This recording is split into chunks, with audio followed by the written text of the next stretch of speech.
एक गुरु की अनोखी मदद। एक समय की बात है। एक गुरु और एक शिष्य एक गांव से गुजर रहे थे। काफ़ी देर चलने के बाद उनको प्यास लगने लगी थी, तो वो एक खेत पर जा पहुँचे। खेत बहुत बड़ा और उपजाऊ था, लेकिन उस खेत को देखकर लगता था कि उसका मालिक उस खेत पर ध्यान नहीं देता। वहाँ पर एक झोपड़ी थी। उन दोनों ने झोपड़ी के दरवाजे को खटखटाया तो अंदर से एक आदमी निकला और साथ ही उसकी पत्नी और बच्चे भी बाहर निकले थे। सभी ने फटे पुराने कपड़े पहने हुए थे। गुरु ने बहुत ही विनम्र निवेदन किया कि क्या हमें पीने का पानी मिल सकता है। उस आदमी ने उन दोनों को पानी पिलाया। पानी पीने के बाद गुरु बोले, आपका खेत बहुत बड़ा है, लेकिन इसमें कोई फसल नहीं उगाई गई है, तो आप लोग अपना गुजारा कैसे चलाते हैं। आदमी बोला, गुरुजी, हमारे पास एक भैंस है जो बहुत सारा दूध देती है और उससे हम कुछ दूध बेचकर अपना गुजारा कर लेते हैं और बाकी बचे दूध का हम सेवन करके गुजारा कर लेते हैं। शाम होने को आई थी और देर भी काफ़ी हो गई थी, तो गुरु ने शिष्य से कहा कि आज की रात हम लोग यहीं पर बिताएंगे, सुबह जल्दी यहाँ से प्रस्थान करेंगे। गुरु ने उस परिवार को वहाँ रुकने के लिए अनुमति मांगी और दोनों वहीं पर रुक गए। आधी रात को गुरु ने शिष्य को जगाया और बोले, चलो हम इस वक्त यहाँ से आगे के लिए निकलते हैं और साथ इस परिवार की भैंस को साथ ले जाके कहीं जंगल में छोड़ देते हैं।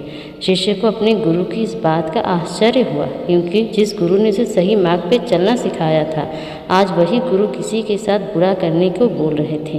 लेकिन क्या करें, गुरु आखिर गुरु थे, इसलिए वह गुरु की बातों से सहमत हो गया और वो दोनों आदमी भैंस को लेकर जंगल की ओर चल दिए और उस भैंस को काफ़ी दूर जंगल में ऐसी जगह छोड़ दिया जहाँ से उस भैंस का वापस आना नामुमकिन था।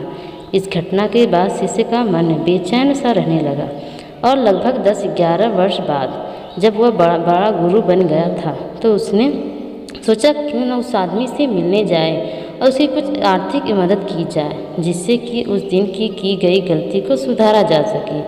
वह शिष्य उस आदमी की मदद करने के लिए निकल पड़ा और काफ़ी देर चलने के बाद वह उस आदमी के घर पर पहुंचा। लेकिन वहां पहुंचकर वह शिष्य आश्चर्यचकित हो गया। वहां उसने बहुत हरियाली देखी, जहां बड़े बड़े फलों से लदे पेड़ लगे हुए थे और एक अच्छा सा बड़ा सा घर बना हुआ था। तो उस शिष्य ने सोचने लगा, वह परिवार उस भैंस के चले जाने के बाद सब कुछ बेचकर चला गया है।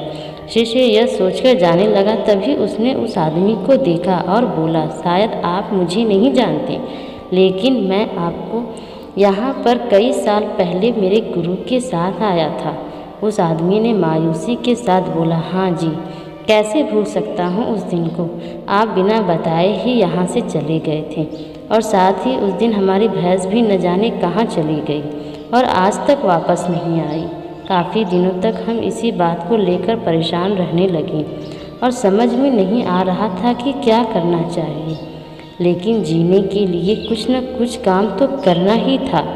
फिर एक दिन मैंने लकड़ियाँ काटकर बेचने का काम शुरू कर दिया और धीरे धीरे पैसे बचाकर मैंने अपने खेत में फसल उगाना शुरू किया, तो मुझे कुछ मुनाफा होने लगा। मैंने उस मुनाफे से फलों के पेड़ लगा दिए, जिससे मुझे बहुत ज़्यादा मुनाफा होने लगा और मेरा यह काम बहुत अच्छा चलने निकला। अभी से आसपास के गांव में सबसे आगे हूँ। वह आदमी बोला, अगर उस दिन मेरी भैंस गई नहीं होती तो शायद यह सब कुछ आज मेरे साथ नहीं होता।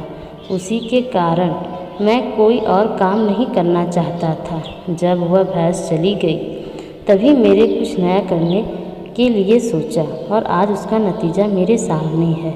यह सब सुनकर वह शिष्य बोला, लेकिन यह सब तो आप पहले भी कर सकते थे।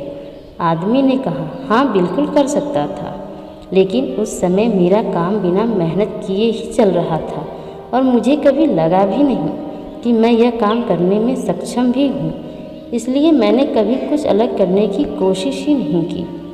लेकिन जब मेरे पास कोई और चारा नहीं था तो मुझे लगा कि मुझे कोई दूसरा काम शुरू करना चाहिए, जिससे कि मैं अपने परिवार का अच्छा से पालन पोषण कर सकूं। तब मैंने अपने मन में ठान लिया कि अब तो कुछ करना ही है और जो भी करूँगा पूरी मेहनत और ईमानदारी के साथ करूँगा। इसी तरह आज मैं सफलता के इस मुकाम पर हूँ। दोस्तों, कहीं आपकी ज़िंदगी में भी इस भैंस की तरह कोई रुकावट तो नहीं है जो आपको एक अच्छी ज़िंदगी जीने से रोक रही है। अगर आपको ऐसा लगता है तो आगे बढ़ने की हिम्मत करिए और कुछ अलग करके दुनिया को दिखाइए, क्योंकि हर किसी में कोई न कोई हुनर ज़रूर छिपा होता है। बस ज़रूरत है तो अपने हुनर को बाहर निकालने की।